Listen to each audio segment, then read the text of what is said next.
All right, everyone. Well, welcome to this very special day for Scrum Masters of the Universe. Again, we're just so glad you're here. I was just telling the team before you guys arrived that we were, I looked at our meetup count. I don't know, I think it was a week or two ago, and saw that we were getting close to 4,000 members, and May the 4th was coming. So how fun would it be to tie that into kind of a fun May the 4th celebration?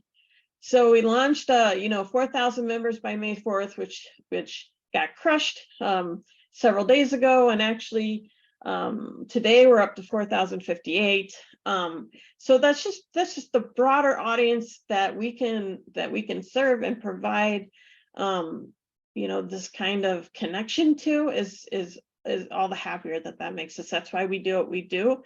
We don't get paid for what we do. We do this exactly for this reason, to bring you all together, to get out of our silos. So we have Bob Galen here, enterprise agile coach, author of many books. My personal favorite is actually Badass Agile Coaching.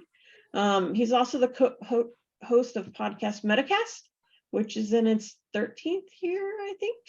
Yes. Yep. We have Todd Miller and Ryan Rippley. It's like your two names always go together, like peanut butter and jelly or something, but I can't say them separately somehow. But they are professional Scrum trainers, authors of the book. They're wildly popular and so helpful book, Fixing Your Scrum. It's a weekly. I've read it many times, but I refer back to it very often. And host of the podcast YouTube channel Agile for Humans, where they've got your daily Scrum and some other things. They even have a subscription I can't speak, you guys. A subscription option, which I highly recommend. Some great content there. And it's really fun because there's not a lot of people there yet, but it's growing. So get in on the groundbreaking new offering from them. And then we have Gunther Verheyen. Brian, what do I even say about you? You professional Scrum trainer, author of books Scrum, a pocket guide, 97 things every Scrum practitioner should know. It's amazing. Like you're a sort of a Scrum grandfather, from very involved in scrum.org, right? Some of the things you've done for them, and writing a lot of the curriculum, right? Is that for the professional Scrum Masters and professional Scrum with Kanban, if I remember right? I used to write a lot of those things. It's now being done by people in the community, let's say. Yeah. Okay. In the past. Yep. And he's also offering right now some scrum.org classes I see on his schedule. And if you want to learn about Scrum values, Gunther is the place to go. He even has a special web page. You can throw that link in chat, Gunther, that a special website just about Scrum values, how important they are. Learn so much. So with great gratitude and respect, I welcome you all on our behalf of the leadership team to this really special event. All right. Now we have and I can wear my cape. Yeah. Oh, wait. We have to break out our Star Wars gear. I think yes, there we go. Thank you, Gunther. And Todd, I think you got like a lifesaver going on there. I think they're bringing out their toys for this event. Oh, no, as you brought out, I see them. My favorite. Gunther, does that mean you and I are battling since I have the Vader saber? Oh, I have no idea, Todd, because I just got this from my son. I've got no, he told me I'm now a guy called Obi-Wan, and that's about everything I know. You actually kind of have the look going too. I think you could be in a Star Wars movie. It looks well on you. Looks good. All right. I love it. So I have not been keeping an eye on the chat. Do we have any first questions? Otherwise, I'm going to start with the questions that came in from the group while you guys think of them.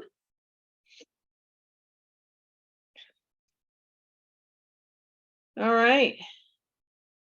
Why did Nexus framework it didn't get promoted at a global level like the SAFe framework penetrated in the market. Do you have an opinion on why Nexus is not as popular?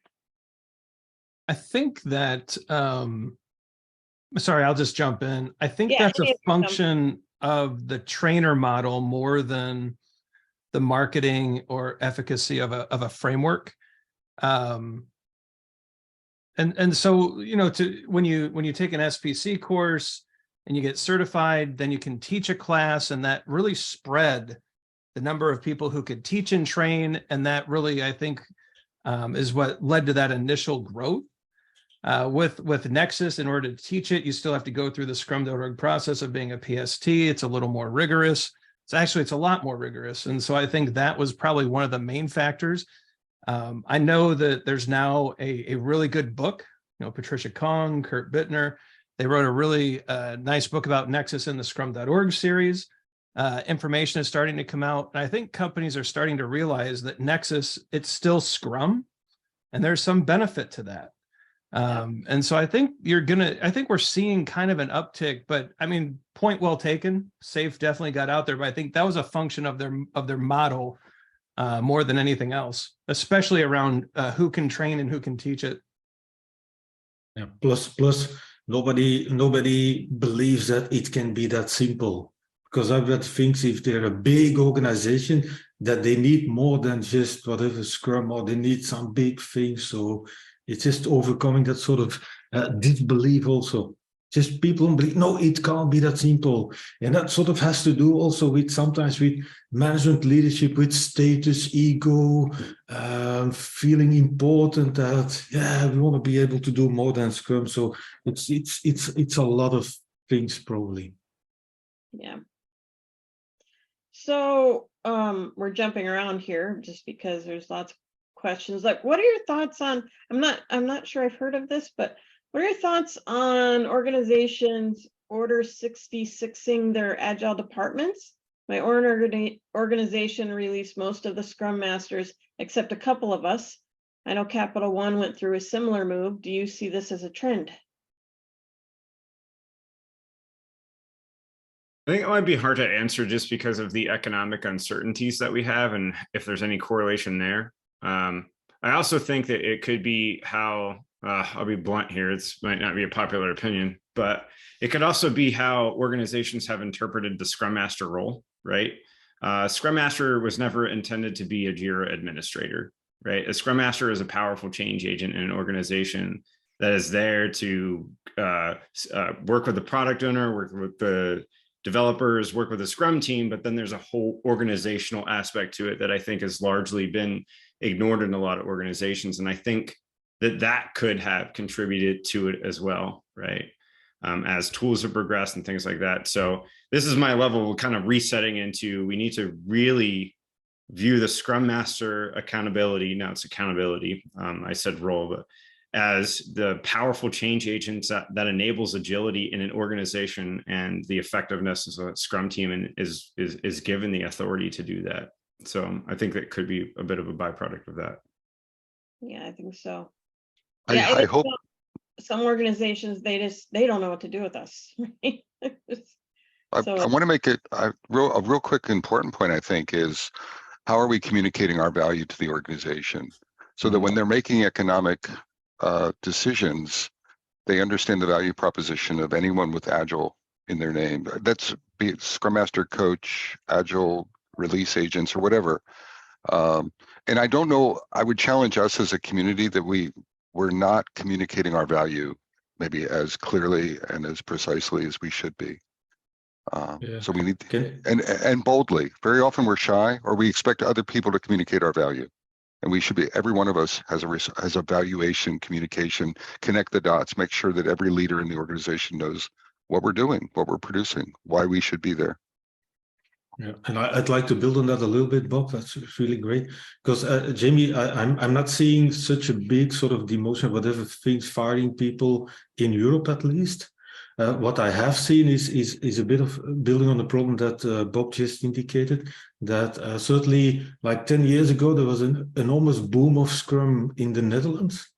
was certainly involved in that. A lot of big companies went for Scrum and Agile and so on. It became really big, and it sort of went up so quickly that a lot of people that were like really sort of cheap, opportunistic people, quickly having seen a little thing about Agile, calling themselves Agile coach, because companies were looking for them all over the place. And what I have seen, not sort of the big things that is happening like at Capital One, but there's been a sort of decrease in the number of Agile coaches. A lot of them got fired again, because, and that is something that Bob pointed out. I feel that in the end, a lot of those people were not able to demonstrate what they stood for, what they were bringing, the value they would bring to an organization. And honestly, it had nothing to do with bad communication. They just didn't bring value to the organization. End of discussion. They just tried to capitalize on the rise and the emergence of a lot of big organizations go for Agile. And so that felt for me like sort of more like what is happening in Capital One, not, but that felt like more like a healthy sort of market correction. That's what's sort of weeding out people that were like, had been, so that I've seen a rise and a decrease again of things, but not in those big organizational layoffs and so on. But I've seen it coming up and going down, because a lot of those people couldn't do what Bob correctly invites us to do, demonstrate, show, explain what the value of that change is. And another thing I've seen also, where the Scrum Master role obviously is, or call it Agile coach or whatever, is a challenging role. I don't know a lot of organizations that are open for that sort of provocative kind of messages, challenging and so on. A lot of companies, certain leadership think that is annoying. It's like, no, you're not loyal to the company. A lot of people don't see that challenging the status quo, asking challenging questions, provoking change, inviting people to think about change, about improvements and so on. A lot of companies don't see that as something that is enriching them, although it is. So that's also, it sort of like Bob said, I think that is probably also difficult in showing the value of the role or the accountability. Bringing change to the organization might feel like just an annoying. Yeah, that's a good point, Gunther, because it's not like they're the challenges that a really good Scrum Master are going to pull out are going to oftentimes be directed towards managers that have been there for quite some time and shaking things up and maybe unearthing and making transparent things that people have not wanted to cope with for quite some time, and that's uncomfortable. And we're humans, right? We don't like to be uncomfortable. At least I don't really. Yeah, so that kind of brings me to my next question. I'm going to jump to one that came in from the meetup registrants. What are some strategies for measuring the success of a Scrum Master? How can they demonstrate the value of their role to the organization? Right? Like, what are some ideas of how can they help the organization understand even what their accountabilities are? And how can they demonstrate that they're delivering on this value? For me, a big difficulty in that is it often only becomes clear once the role is not being fulfilled anymore. Sort of the dial tone. Yeah, I've had it with a couple of organizations in the Netherlands, again, large organizations, and you know, sometimes you want to go for sort of the next hype. So at some point of time, some of them all went for whatever they would call DevOps. So the teams all had to be DevOps teams, and people in DevOps teams were called DevOps engineers. And in a lot of those organizations, they felt like, yeah, you know what, Scrum Master is it a role? Is it a function? It was difficult to fit into the organizational structure and review those people and performance reviews and so on. So it sort of became sort of a side job for even DevOps engineers still had some time left. Then he or she should also pick up the Scrum Master role. It was also rotating things sometimes. And the difficulty is, like, after a while, things don't get challenged anymore. They don't look for real improvements. The sort of the fluency within team goes down a little bit. And but it is a slow evolution. It only becomes clear after a while. And then sometimes you have to some crazy people like external people like me throwing that question again. Yeah, but okay, who's supposed to do all those things? And then, yeah, that's right, as a Scrum Master. So I've been dealing with the Scrum Master role, and then only then it becomes clear again. So it's not always, for me, one of the most challenging aspects of being a Scrum Master is that your impact is in a way very often very indirect. Yep. So you use the term measurement though, right? And that's interesting because so oftentimes when you see this, or you see, you talk to organizations about how they're measuring what teams are doing, it's, are you outputting a lot of things? Is everybody really busy, right? And all of those things could be true. You could be really busy. You could be increasing the busyness. You could be increasing the output of a team, and it has no impact whatsoever on the customer, right? And so herein lies, where we've really concentrated a lot of time and effort in understanding how evidence-based management can help organizations see past that. And so a Scrum Master, and the Scrum Guide says, is accountable for the effectiveness as a Scrum team. One thing that we do have a bucket under in evidence-based management is ability to innovate. Now, that only tells a small story about the effectiveness as a team, but if you look holistically at those 4 KVAs, I would say that across the 4 key value areas in evidence-based management, holistically, the transparency that brings shows the value of a Scrum Master. If a Scrum Master can work on making things more transparent, working with the team to become more effective, and that doesn't mean they have to do it themselves. They can work with a product owner to show them how to use it. They can work with the team to show the team how they can make more transparent their progress towards a sprint goal during a sprint. And so, although there aren't direct measurements, the transparency, I think, which is kind of segueing a little bit what you were saying, Gunther, is making it transparent what's actually happening, making it more well understood with the impacts of process changes and product evolutions is, to me, a really great way that a Scrum Master can show how valuable they are, right? Yep. Real quickly, I think there's quantitative and qualitative. So, and we focus on metrics on the quantitative side, which is fine, which is absolutely valuable. But I've been in back rooms with leaders who are making layoff decisions. I've been one of those leaders, and we don't pull up Jira and look at burn-up charts. There's a gut feeling aspect to it. So do everything that I've heard, but also walk up to leaders, look them in the eye, and say, do you understand my value proposition, and what is it? And align on a visceral level with eyeballs, and make sure that there's some passion, and be willing to pivot then if you need to pivot to show value in a different way. So I'm just painting that other side of things. And that's what I mean by communicating our value. There's that notion of the metrics will speak for themselves. No, the data will say, yes, data is valuable, but also relationship building is valuable. Yeah. Yep. So what are, I know we hear this question a lot, so what are some of the best tips for a Scrum Master entering a new team? Not necessarily a new Scrum Master entering a new team, but a Scrum Master entering a new team.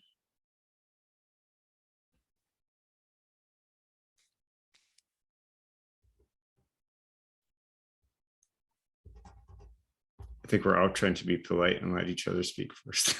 Well, I think if I'm a Scrum Master entering a new team, I really want to sit back and observe. And this drives people nuts, because I can't tell you how many times I've heard, hey, you've been here a week and you haven't really said much.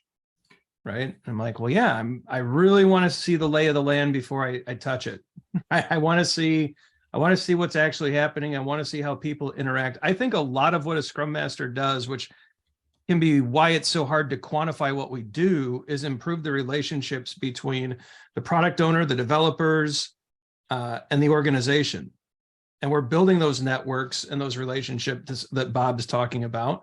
And we're helping that product owner get more visibility so they can have more control over the product, and maybe own a little bit of the budget, and maybe get some be able to speak into the strategy and tactics. And at the same time, we're helping developers work together better and teaching them to self-manage and building that skill set.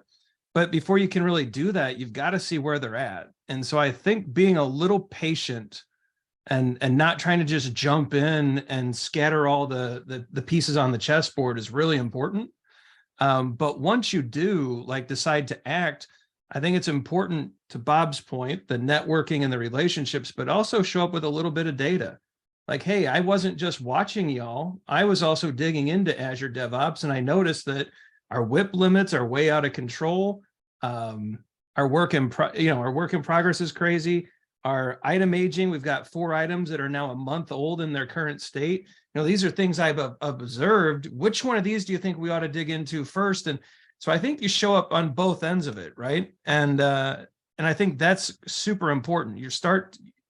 You're showing almost immediately or within a week or two a few critical issues that you could jump in and help with, and you can get the team moving forward. But I think most importantly, that cautious, honor where they're at, honor what they've done, and then show up with some good data, some good observations, and help the team pick the next best thing to do. I think that would be where I would start.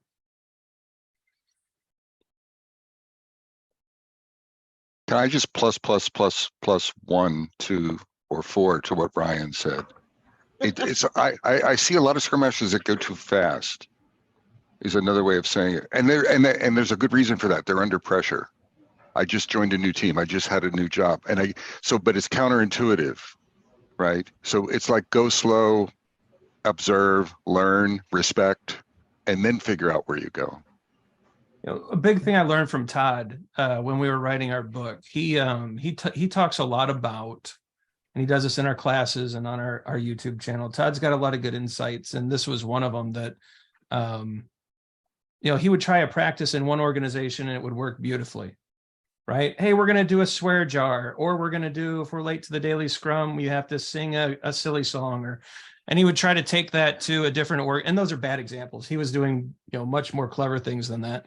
He would take it to another organization and try to implement that, and it just didn't fit the culture, or it didn't fit the team. And I think part of that observation period is really looking to see, what practices could work here, what could shift, because there's nothing ubiquitous about what we do, right? It's context is king. The individuals make things different. And so I think that's one of the big ones that Todd and I have talked about for a long time, and something that he's said a lot of really smart things about. And I think that's really important too. Thanks, Ryan. I'm blushing. It's interesting. It always reminds me too, because it is a balance, because you can't go too fast, but there's also a balance with going too slow, because it reminds me, I was in an organization for 2 weeks, a new Scrum Master there, and trying to take it all in, trying to understand the dynamics of it. And I was sitting in a meeting, and a director whose budget I was under looked at me right in the eyes and said, "Remind me why I'm paying you. You've been here 2 weeks and haven't done anything." Right? And I'm like, it was like, it set me back in the chair. And then I all of a sudden found like I was on this proving ground. But then I started talking about some observations that I had and hadn't taken action on because I didn't have the full context. And a lot of it was centered in that particular organization around how much work in progress there was, right? It was just so much stuff was being worked on, but not a lot of stuff was getting done. And that was a management pressure, right? And I hadn't relayed any of that yet, because I wasn't trying to walk in and just disrupt everything they were doing, because that's the way that they had always worked, is just everybody during sprint planning, get as busy as you possibly can, because that's what you're supposed to do, and then not finish anything. That was just this thing. And they had been doing it that way for 2 years. And I was going to slow step some stuff into that, but that did cause me to take action a bit sooner.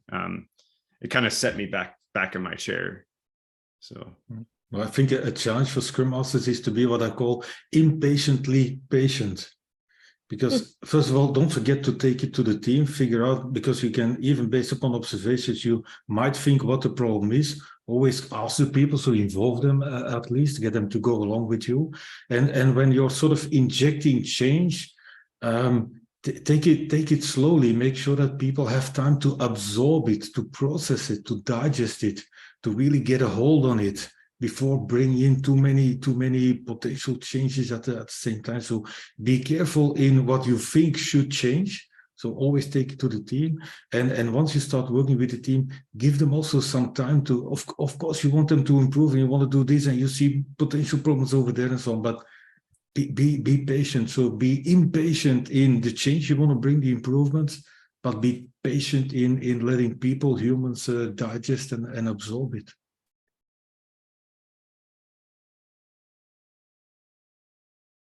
All right, thank you. So we did have a question about, let's see here, with generative AI and chat GPT and more large language models upcoming, how can agile practitioners take good advantage of this? Any tips would be useful. And then folks did respond in chat. There's some great links. There's a lot of stuff that Chris Stone and I think I've seen some good stuff from Stefan Wolpers on the topic. But do any of you have anything to add? Have you been using chat GPT in any way for the things that you're doing? Are there any useful? So I don't even feel tempted to go have a look at it. Yeah, most of the stuff out there is clickbait and silly little fun things. The most interesting thing I saw was that someone tried to pass the PSM1 with chat GPT, and they didn't. I don't think they passed it using just chat GPT, which makes me feel good about the scrum.org assessments and that they do have a level of rigor still that's interesting. I mean, there's so much data out there, or so many articles now with chat GPT, that if you ask it a question and it doesn't have a good answer, it lies. Yeah. Like I wouldn't trust. What I think chat GPT could be interesting for is if, hey, I want to do a talk about evidence-based management. What are 10 topics I ought to consider as I put this talk together? And it can rattle off 10 ideas that you can then go be a human and build on and do real things with. Yeah. But I think that's the extent of the usefulness. Like I just don't see, I don't see much more than that. So a lot of the stuff out there, like I said, it's a lot of clickbait. It's a lot of, hey, look at my chat GPT. And by the way, sign up for my class. And I get it. We all have to market, but outside of a brainstorming tool, I'm not sure I would use it in a serious application, especially, at least not yet. And especially I would not pump my company's private data into that model. As you lose ownership of anything you put into it. So yeah. I would caution people there too. It does do a really great job of helping you with regular expressions if you're a coder. Well, so there's some coding benefits if you're coding some stuff. And JQL if you have to use Jira, writing filters, it's really handy at coming up with JQL filters for you. So I think there are things like that. And I'll give you an example of how I use ChatGPT. Every new video, I feed the transcript into it and it gives me a 1-paragraph summary that I paste into YouTube. Yeah. After some edits and modifications, right? And so I think it's good for repetitive stuff. It's good. It's a good automation tool. But you still have to be super careful. I think there's still a lot of errors and issues in it that now give it 2 or 3 years, and I think it's going to be a totally different ball game and incredibly scary. I just don't think it's there yet. I think a lot of hype and clickbait right now. So I'm hearing it's not going to replace human brain quite yet, right? I'm not concerned yet. Well, I might add highly skilled. So to me, so ChatGPT and I haven't used it, so I'm with Gunther, but my point is, I think there's a new technology everyone's overreacting to, but it does have a tendency to disrupt media folks who are not continuously learning, folks who are not continuously challenging themselves and growing, right? So I think it's going to separate the wheat from the chaff, using that metaphor. So how I'm thinking about it is you continue, if you're not continuously learning and really being aggressive with building your brand and building your learning broadly and deeply and establishing relationships like I talked about, then you need to do that. Yep. Right. Invest in that. And if ChatGPT is a threat that can motivate you to do that, then great. Well, I liked a lot the answer that does anybody know Nick Cave? So the famous whatever songwriters. I like this answer to people sending him sort of songs and lyrics, whatever, that they say, oh, write me a song Nick Cave style. And they send it to Nick Cave, and Nick Cave just bluntly said, I dislike them. It's awful. It only compiles sort of all of the ideas I had in the past. It says nothing about his creative ability to come with new ideas and new lyrics and new rhythms and new approaches to his music. So imagine, I think John Long asked a question somewhere about writing a book. Imagine I've got a plan to write a new book about Scrum. I actually do. If I would ask ChatGPT, what should I write a book about Scrum? What should my new book of Scrum be about? Whatever, something like that.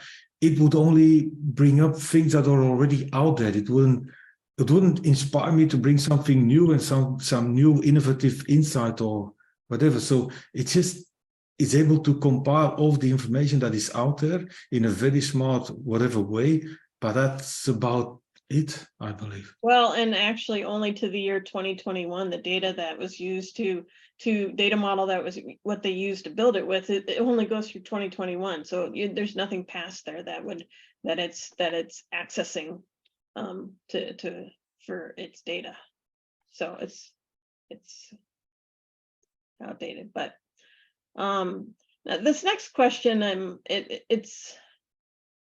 a little. Okay, so the question is on the immutable point in Scrum Guide. However, Scrum Guide 2020 took out the word immutable, I believe. Or did they? No, I think it's still, this is one of those nothing burger controversies that I wish would go away. It really is. It's a fascinating argument that no, immutable is still in the Scrum Guide. It's in the end note. Oh, there's a few gentlemen in the Netherlands who are just insisting that this is an argument. The immutability clause is basically saying use Scrum as it's outlined in the Scrum Guide, and you can call it Scrum. You're free to do anything you like, but if you're not going to follow the guide, don't call it Scrum. This doesn't seem like that's a debate. You know, it's like you can play chess, but if you're going to make the queen jump 6 spaces and then slide 2 to the right, you're not playing chess anymore.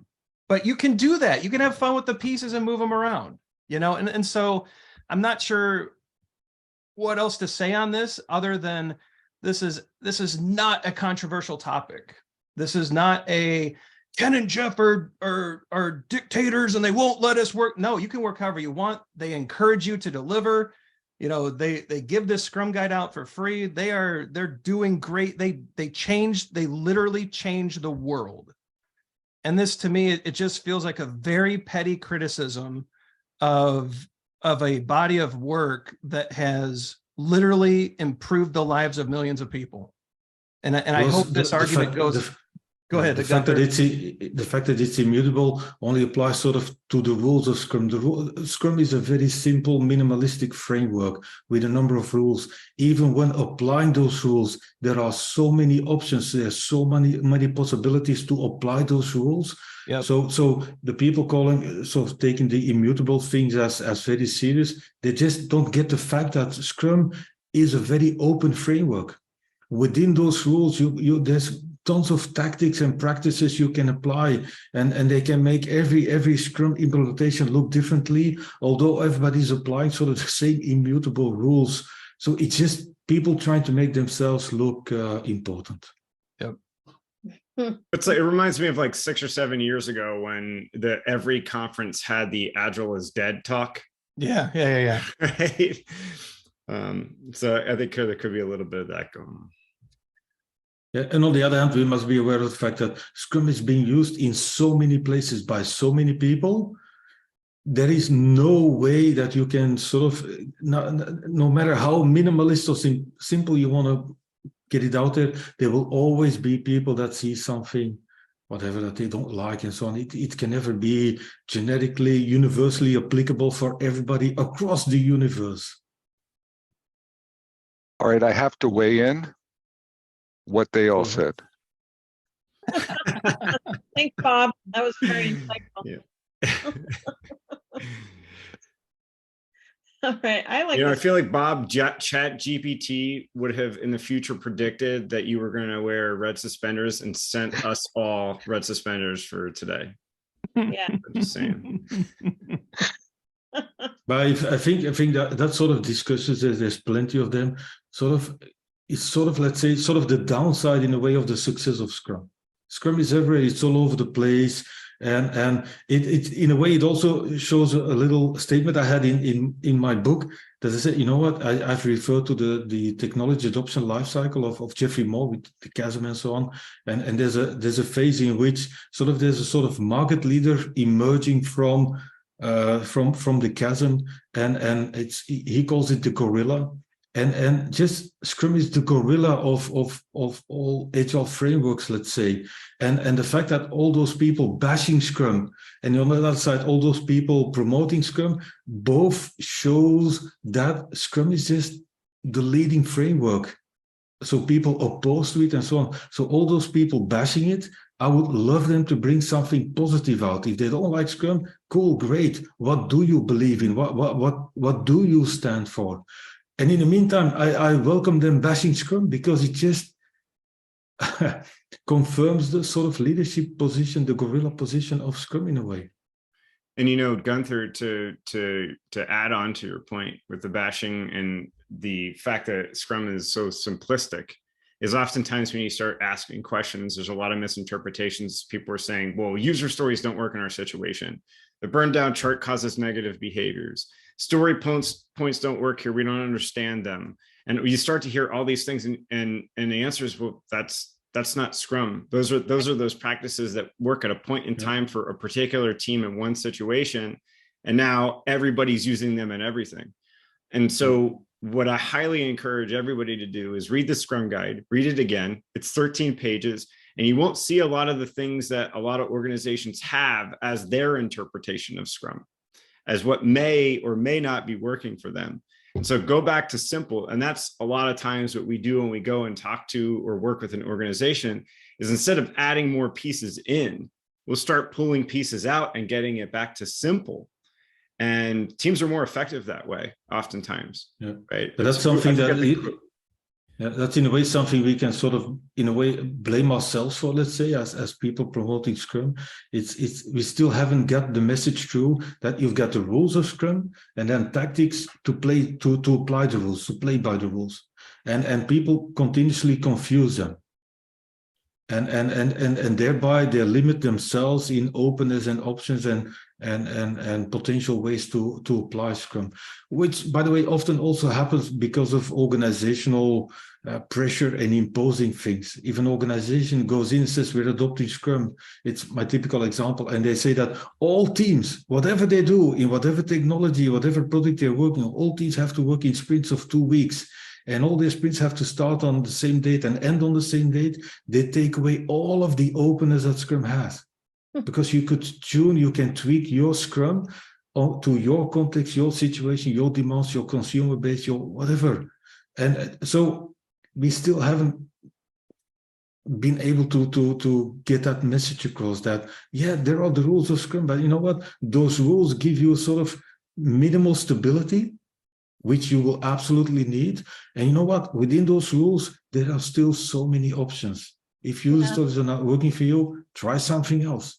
So that the distinction for me very important. It's also what my book is built around, the rules and then tactics to apply the rules. So important.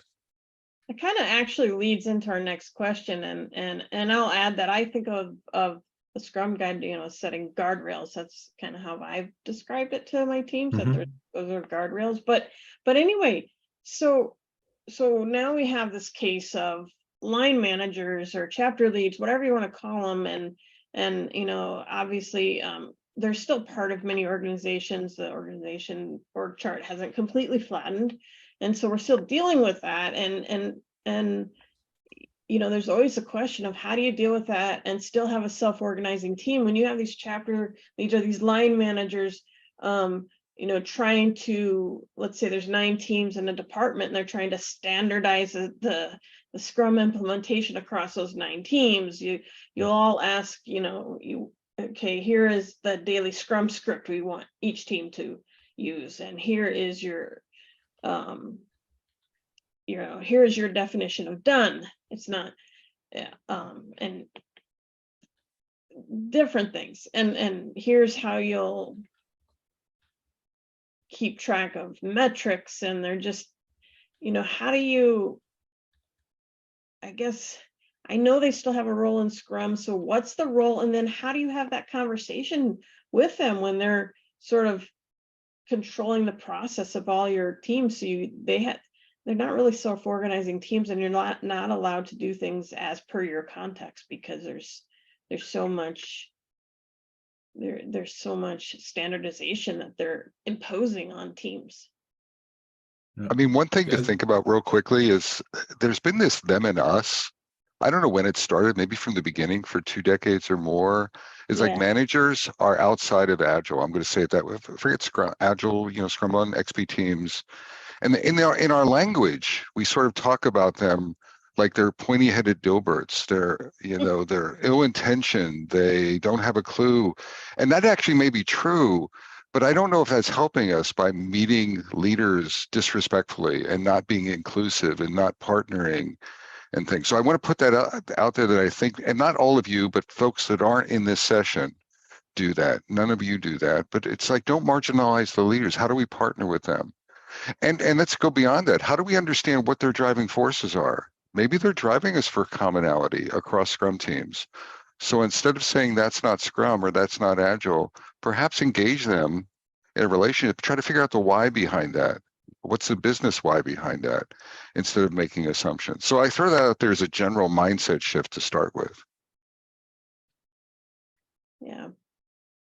I think this is why, if I were to loop this back to a previous question, this is why SAFe was successful or is successful.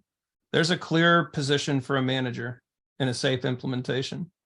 There's not a clear position for a manager in a Scrum implementation. And so there's a friction. And Bob's right, the us versus them has been rampant. It needs to end. And I'm tempted to say when a leader's trying to standardize, unless we give them a good reason not to, we shouldn't be pushing back on it, right? I mean, if we can go to them and say, here's the impact of this decision, and invite them into a conversation and see if they're open to suggestions, I think that's a positive step forward. But this is also where a Scrum Master, what we've seen, and this is not all the time, and I don't think it's anyone here, but the Scrum Master stays so encased in the team. Well, they talk to the product owner, they talk to the developers, but they're never out in the organization saying, hey, when you standardize across all these teams, you're moving 2 or 3 really good things that these particular contexts require, and it's going to hold up delivery by a month. Is that really what you meant to do? And most managers will say, holy cow, I didn't realize that. Let's dig into it. Right? But if we stay in this, Todd's got another great term here, the Scrum bubble. Right? If you don't pop that Scrum bubble and get out into the org and actually do your job, then you don't deserve the right to go back and say, hey, this isn't a good thing. Sorry. I was doing theatrics over here while you're talking, Ryan. He's falling out of his chair as I'm talking. I don't know if that's this good or reminds bad. me of the this reminds me of the wild journey that the Spotify model has gone through, because so many organizations I walk into say we have adopted the Spotify model, and I'm like, great, you're an insurance company. How, like, Spotify is a music streaming company. How is this going to work, right? And I think this goes to something that we are battling against, right? We're battling that as humans. We want surety. We want to know that there's a path from point A to point Z. That path for your organization in your context is entirely different than someone else's. And so for you to get to delivery nirvana, there isn't a playbook that you can follow from A to Z. No consulting firm that gives you a playbook to follow from A to Z is telling you the truth. You have to be adaptive. You have to have new ideas. You have to be the creative person that ChatGPT can't predict and can't replace and keeps learning. And you're learning all the time and adapting all the time. That's why we love Scrum, because of the emphasis on inspection, adaptation, and transparency. And so I do think that we are fighting a little bit of an uphill battle, because as humans, we just crave certainty and surety. And there isn't a agile delivery nirvana map that is going to get you there. You have to do the things that I think, Bob, you were referencing earlier, and Gunther and Ryan, we've all been talking about. And it's just continual learning and adaptability in the context of a situation. And I feel very strongly, as I know for sure Gunther and Ryan, I don't want to put Bob under the bus here as a Scrum person, but we're very passionate about, that's what's beautiful about Scrum and works so well about it when it's distilled down into those 13 pages, right? Yeah, I remember when I wrote the first edition of my book, that's 10 years ago, these times. And I talked about agility as a unique state of an organization. And I said, agility can't be planned, because there's no way to time plan a road towards agility. I also said agility can't be dictated, and agility has no end state. And I remember in the second edition, I added something to that because it was so important to get out there. Agility cannot be copied. You can't copy agility from an organization, another department. But again, that is the difficult message. People don't want that difficult message. It's about learning, falling, getting back up. It's about acquiring it yourself, figuring out what is working for you, what is not working for you. And then again, agility in the fact that it has no end state. That means what is working today might not be working next week or might not be working next year. So you want to bring your organization into a state where you can cope with those unforeseen things. That's all what Agile is about, but it seems to be a very difficult message because people prefer the easy road often, which is also a very human thing, by the way. And by the way, Jamie, when you started your question, it was something that struck me, because you said, you know what, line managers or chapter leads, whatever. And actually, it is not whatever, because chapter lead is a term from the Spotify model. And by saying that, by putting it in line with line manager, you just pointed out a big problem with people blindly implementing the Spotify model. Chapter lead is just a new name for a line manager, end of discussion. But that's at least how people implement it. It sort of makes me think back a long time ago, 2011, we launched, I was part of a beta training of the first product owner class by Ken. And it all revolved around the question, in a way, in Scrum, who should write the user stories? That was sort of, we were so annoyed over the answer, typical answer to that question, that was driving us in creating a product owner class. Because people were just putting product owner's title on just the old school requirements engineer or the old school, whatever, analyst hidden deep in the organization somewhere. It's, again, the easy way. Yes, oh, we're going to do Scrum. Scrum has 3 accountabilities or roles, whatever you want to call it. Oh yeah, let's put a new label on an existing function without rethinking the function. That's a really good point. Yep. Well, we have 2 minutes left. So I'll ask a question, just a short question that was in here. Are any of you working on a new book right now that you can say? You don't tell us a secret of it if it's a secret, but any plans for another book? It's a secret. Yes, it's a secret, but it's happening. Okay. We are, yeah. Good. Yeah, I know. too. Yeah. Oh, I'm the odd man out. I'm not. Okay. Thankfully No, not. you're the smart one. Yeah. Love your last one though, Bob. Loved your last one. Thank Okay, you. The last question, who's the best looking here? Gunther, Ryan, Todd, Bob? I'm going Bob. We're going. Uh, Gunther's hiding his face now. He's got the moose. the moose.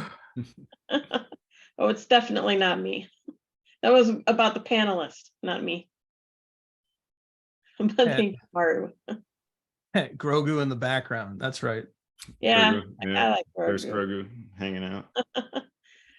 Well, thank you, everyone. I appreciate our panelists, Ryan, Todd, Bob, Gunther. Heartfelt thanks for coming today. We really do appreciate it so much, and your support of this community, and being willing to come and share. We had like probably 40 more questions we didn't get to, but maybe we'll have to do another one of these sessions sometime in the future. These are great. Sure. I learned a ton today. I don't know about the rest of you, but I know I learned a ton today. And so thank you, panelists. Thank you to leadership team. Thank you, everyone. So appreciate you all. And may the 4th be with you. Go celebrate. Thank you. Thanks, everyone. Thank you, everybody, for Bye. coming. Thank you, Jamie, Thank you. leadership team, for the invitation. You're Wonderful to most be here. welcome. Most welcome.